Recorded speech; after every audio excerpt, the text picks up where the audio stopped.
হাফিজ রশিদের সমর্থনে করিমগঞ্জে সাংবাদিক সম্মেলন ডেকে বিপাকে বিডিএফ। সাংবাদিককে বিজেপির এজেন্ট আখ্যায় তুমুল হট্টগোল। সাংবাদিক সম্মেলন শেষ পর্যন্ত বয়কট।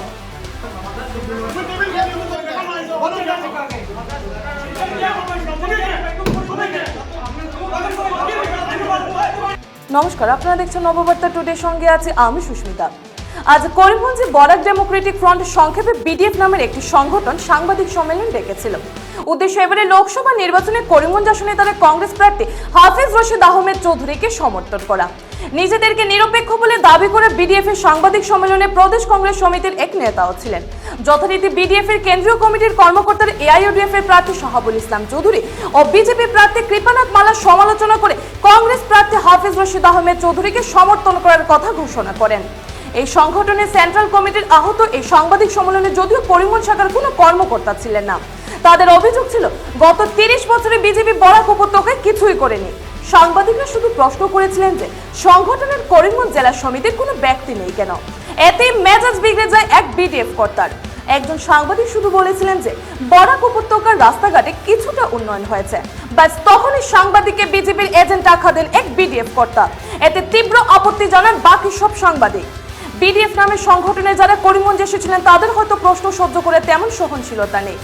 টেবিল চাপড়ে উত্তেজিত হয়ে ওঠেন ফ্রন্টের এক কর্মকর্তা। তাই তাদের অসহিষ্ণু আচরণে রীতিমতো মর্মাহত হয়েছেন করিমগঞ্জের সাংবাদিকরা।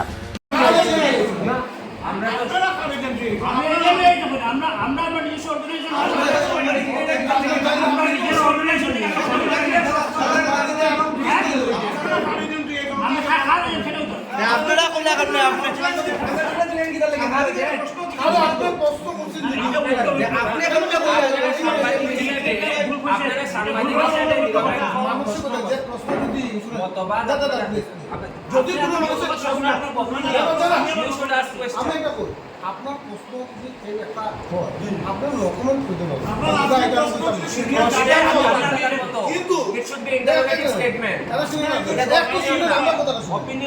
যদি আপনার করুন যে আপনার ডিজিটাল এজেন্ট আইসেন একজন মানুষের সঙ্গে কথা শুনুন। আমরা আপনারা তো নিজের যেটা আসছেন তারা তো একজন পার্টি থেকে সমর্থন বা আমরা ব্যক্তি বিশেষ না পার্টি এই যে কমেন্ট হইছে শুনুন না আমার কথা শুনুন। এই যে কমেন্ট হইছে এটা আমরা উত্তর করা এটা ভুল করি। আচ্ছা আপনারা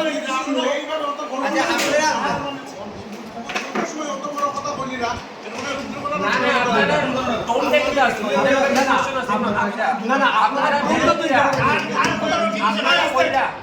কইরা কথা শুনরা না তো টেবিল বাইরে কথা